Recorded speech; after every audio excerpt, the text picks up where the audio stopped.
Sa inyo lahat mga taga-subaybay namin dito sa YouTube channel. Ito na naman po tayo sa ating isa na naman kaganapan dito sa San Miguel, Bulacan. Ayan.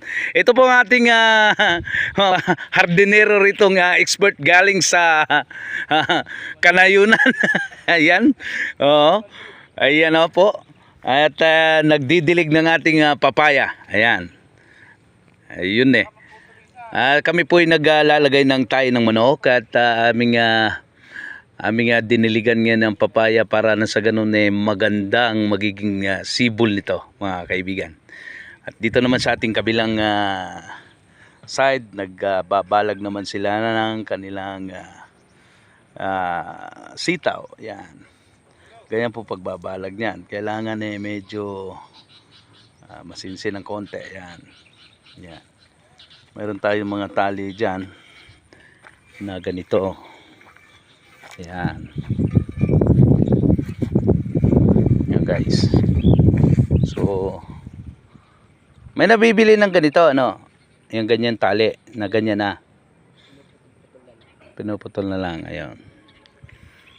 Yan guys, no? Halagang kailangan ng matyaga ng pagbabalag. Oo, yan.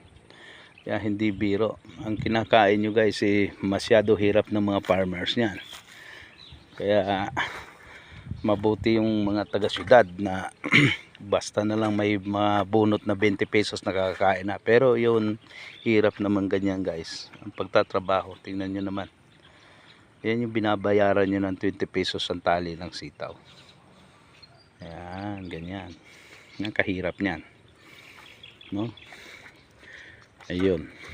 Itong aming papaya, bibilang pa kami ng 2 taon para kami mag-enjoy sa bunga nito. Pero gayon pa man, madali lang naman ang taon kaya tiyaga-tiyaga lang muna kami dito. Yan.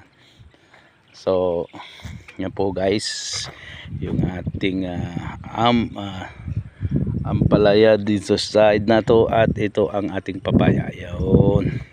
Dito lang yan sa San Miguel, Bulacan. Kaya pagka malaki na ito guys, message na lang kami para kayo aming mapagbigyan. Unang mga at kami bibigay ng sa mga subscriber namin sa unang 100 magbibigay kami ng punla at kami ay magmi-message lang.